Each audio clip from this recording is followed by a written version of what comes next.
from others' mistake. I'd like to share with you a few of these learnings.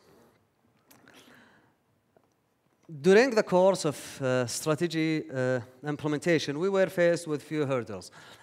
We didn't have a coherent existing strategy at the time. We didn't have lack of clarity. So the whats and whys and whens and hows and by whoms weren't really clear for us, or at least it meant different things for different people. We also were suffering an absence, or let me say a lack of measurement culture, and we didn't have this standardized methodology. By using the balanced scorecard, we found tools that helped us to overcome each and every one of these hurdles. When we didn't have a concise, clear strategy, we used the strategy map, and that helped us greatly in describing our strategy. Strategy narrative, among with other modes of communication, helped us to have a high clarity. Now, I must emphasize that the strategy narrative was not the only way, but I'm just giving an example. The flash film we saw in the beginning is another example. We also are planning to hold a town hall meeting, group discussions. We use it in our internal quarterly newsletter with our intranet in IRASCO. So we plan to, or we are actually doing the 7 times 7 different ways, but it's the content there that I was emphasizing on. The measurement culture, implementing and installing the balanced scorecard now helps us to transform this and moving away into a more of a performance culture. And standardizing a methodology using the balanced scorecard dictionary, where you have actually the measure owner, the objective owner, the formula of the measure itself, a description on the measure, what kind of initiative are supporting to close this. So that gave us an opportunity to standardize the whole methodology. A few other learnings we had were while we were standing on our feet, during the actual implementation itself. And let me start by having soft targets. We noticed that many of our team members would come forward with soft targets. And we attribute this, that we say this might be due to that measurement culture is new to us. So we consciously had to encourage, help, and support our team members to come up with more aggressive yet achievable targets. Another one was we were faced with way too many initiatives, and I attribute this to 2 reasons. One, anything can be called an initiative, so we reached the point where the initiative was the buzzword in the organization. If you want to get anything approved, just call it an initiative. That was one, and that made us that we had to do an awful work of education in helping people understand that an initiative is to be treated more like a project, something that has a start time, end time, allocated resources, owner, and a clear deliverable. Therefore, we were highly selective in choosing only the initiatives that has the highest impact on the organization. Ownership, I think I've touched upon this, but again, I would say that it was very important in our journey, while cascading from SBU to department, that we had to make sure that these PC measures are cascaded to the right people. These had to land to the most appropriate hands. And not having insufficient information, we knew from the beginning that we would use the manual system. And we had to put up with additional works, and we had to sacrifice sometimes accuracy or the timely availability of the information. Now, we've read books and we've attended lectures, so there were few things that we had actually avoid by plan. So one was the premature linkages of BSC pay. Link pay, let me say, or linking the balanced scorecard to incentives. We had to give ourselves a trial run. We had to get used to it. We had to allow our employees to get used to the system more, allowing ourselves to make few mistakes and learn from them. Later on, we've made our communication, and the clock started ticking. Second, we avoided the Big Bang approach. We didn't do it all at once, but what we've decided that we will do it on phases. So we phased the whole thing in. We started with the SBU level. We've cascaded that to the department. We made sure that we have the clear linkages with the corporate. And for us, our next step is introducing the personal scorecards.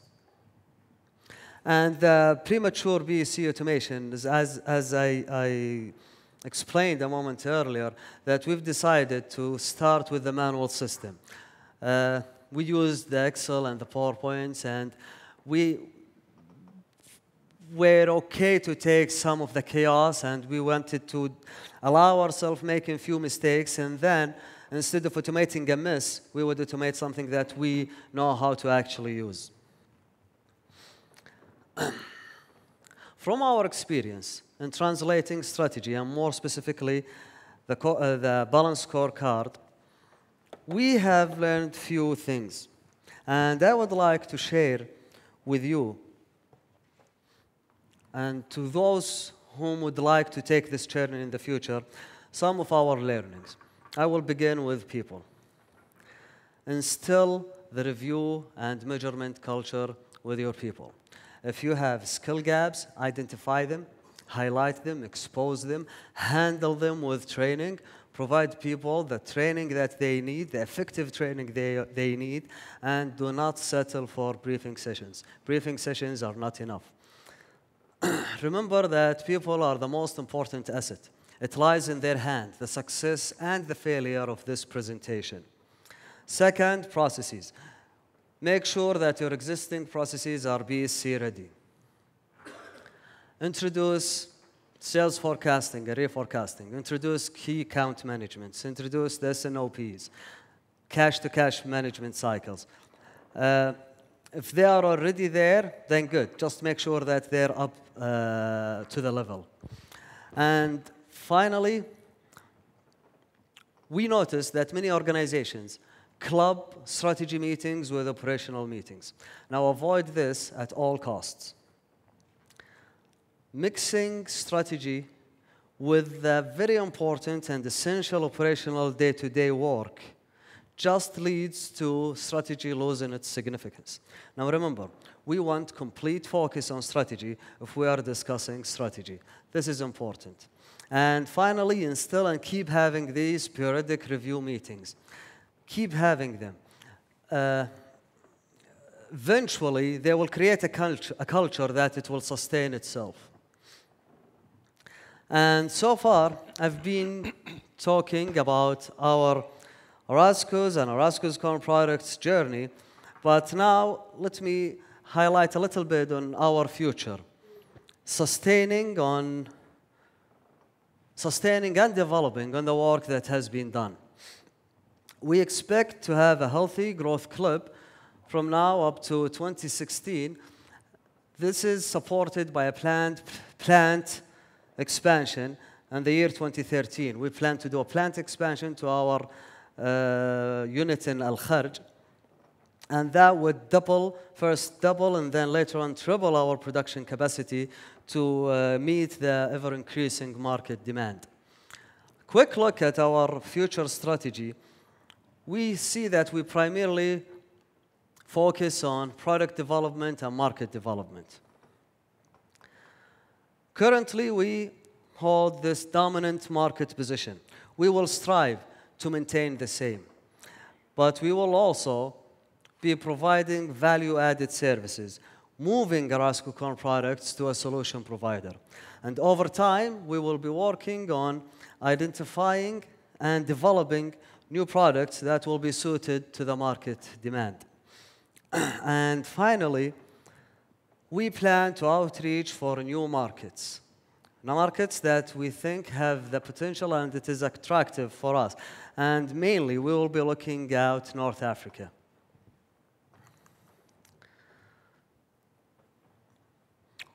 With increased opportunities come increased challenges. And we think that the employee individual challenges and the company level challenges are key factor that we have to manage in order to become successful. Now, at the employee level, and the employee individuals, we plan to continue recognizing our employees' contributions by linking their incentive and performance appraisal to the balanced scorecard. We also plan to continue linking our SBU balanced scorecard to our customers and our suppliers and to all other stakeholders, and making sure that our scorecard and Arasco products is in sync with Arasco. Our growth strategy will be powered by a continuous improvement on strategic and operational management systems. Now, to summarize, balanced scorecard implementation was a tremendous help for us during our transformation process. As of 2012, we have a pillar that is green and decentralization, and we still have some more work to do on the two other pillars. We expect that once we roll out the personal balanced scorecard, once we automate our balanced scorecard system, we will have a state-of-art critical management system that will help us to move toe-to-toe with the best-run organizations in the world. I think it's an exciting journey, and we are proud to be part of it. Ladies and gentlemen, you have been a great audience. Thank you very much.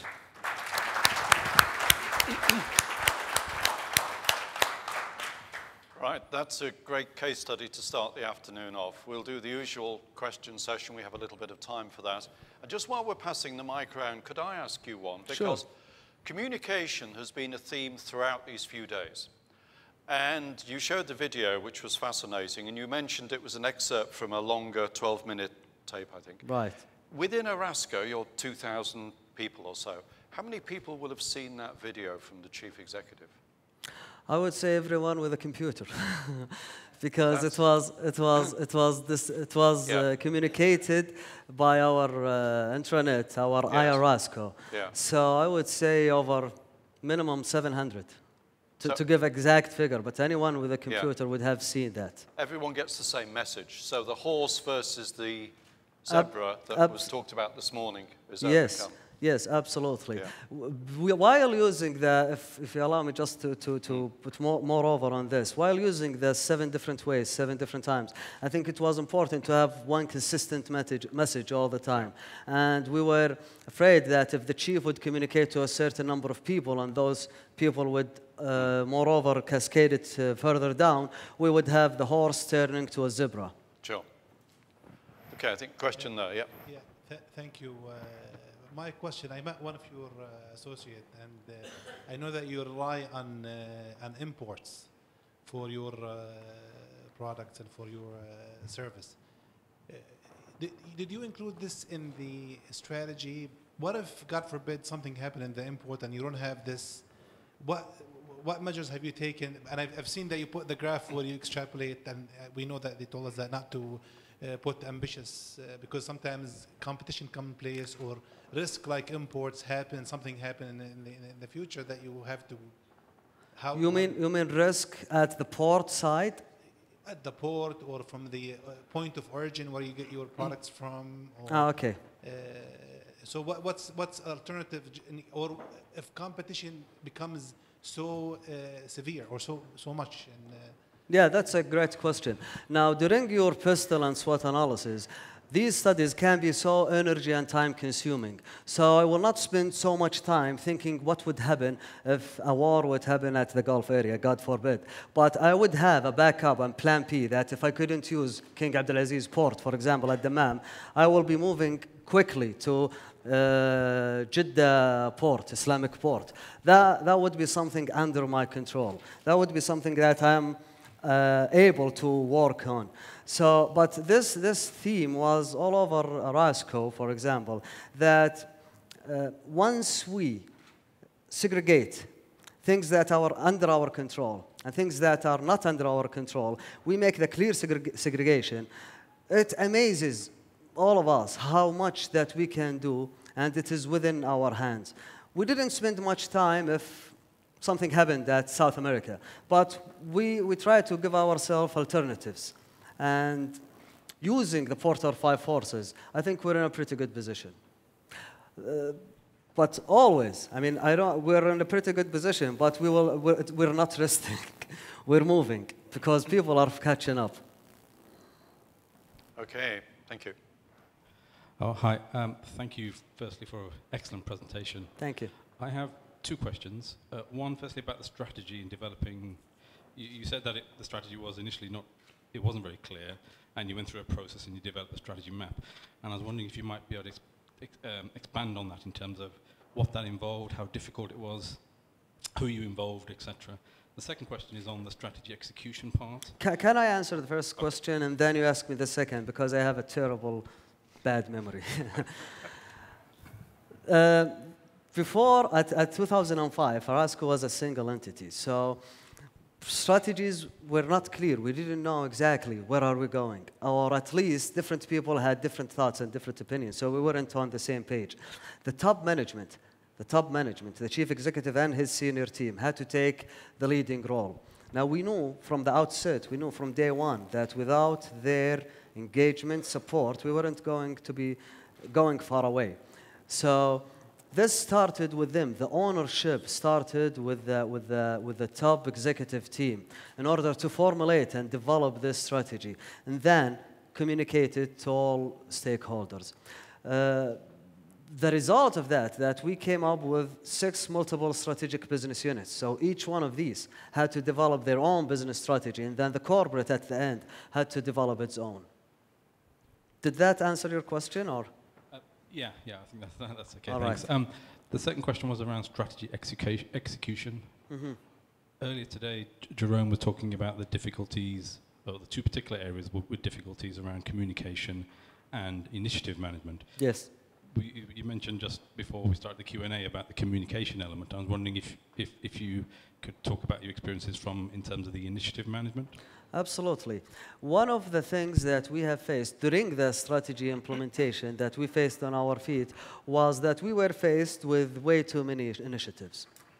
Buying a forklift was an initiative. Building a factory was an initiative. Everything was an initiative.